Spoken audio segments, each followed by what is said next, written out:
In the last years, the streets of many cities have been occupied by people protesting against politics and the capitalistic system. Driven by a situation of uncertainty on the one hand and a society which is becoming more and more individualized on the other, we are facing a momentum in which inhabitants demand to organize their lives more by themselves. How will this situation of dissatisfaction and this shift from top-down to bottom-up influence urban planning? What will it mean for the future of cities, especially in the European ones, that are historically very governmental driven? Will it lead to more freedom? Is a more self-organized, somehow anarchistic, society possible?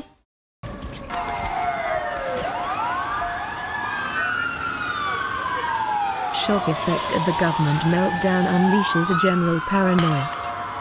People urge to stop goods. Looting takes place.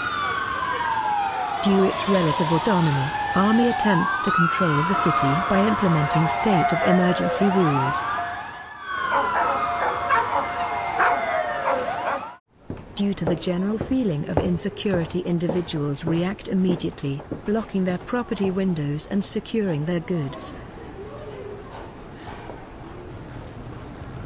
Some people start migrating to the city outskirts, taking everything they can. First, occasional blackouts occur and internet service starts to fail. General riots arise, together with people attacking stores and private properties, which leads to hundreds of casualties. The exodus accelerates.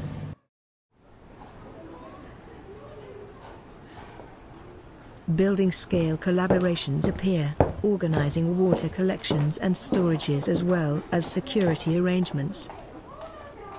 Practicality becomes the main performance measure, and changing use of the spaces takes place.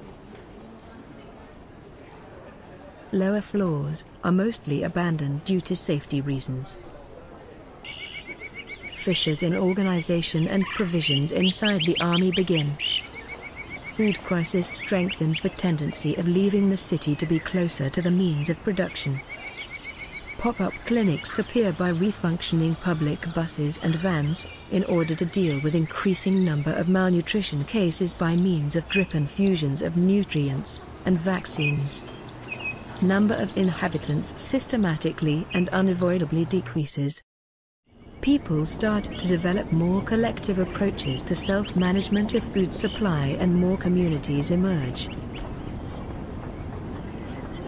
Public spaces become mostly occupied by agriculture, followed by fences for security measure. City is now an agglomeration of communities.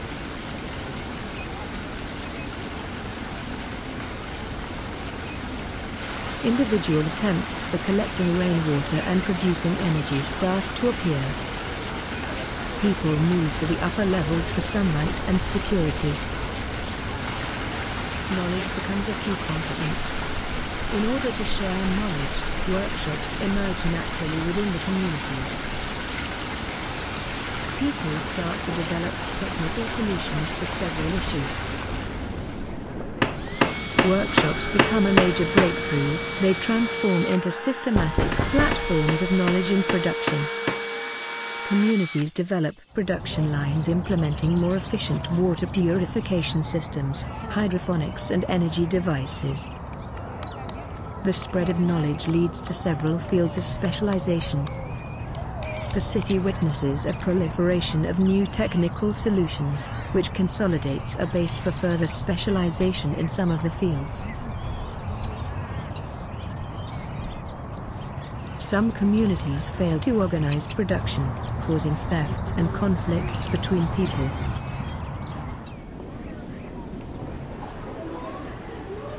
Communities develop internal security systems with communal police, judge and punishment systems.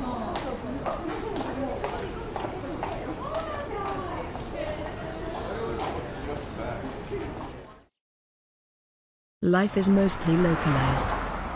Surpluses in production lead to trading by the agency of new transportation vehicles. Distribution and storage points appear in the city. The goods start to circulate. Increased accessibility to goods and knowledge proliferated diversity and further specialization in several domains. Some widely present diseases, such as cancer or cardiovascular disease, lead to specialized hospitals that have more advanced technique and equipment. The system of transportation become more advanced as people start to reactivate the existing electric vehicles. Specialization in food production is followed by the emergence of the new type of distribution centers. Cafe, restaurant and food market are established.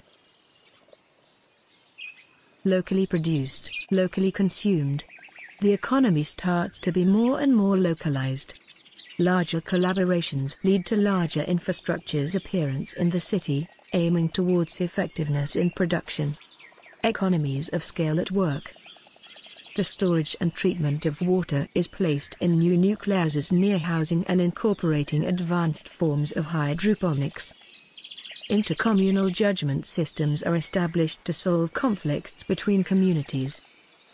Spontaneous practicality leads people to reinterpret and reuse whatever they have around, mostly cultural archetypes. A new and fresh look to the city ended decontextualizing the meaning attached to the objects constituting it. Nothing is sacred anymore. The city is reproduced, first mentally, then physically. This painful recreation exposes all the human impediments that effectively stand in the way of progress. Detached from all its baggage, the city and its conventional assemblage is transformed spontaneously and drastically. New states of existence become possible in the city and in life at large.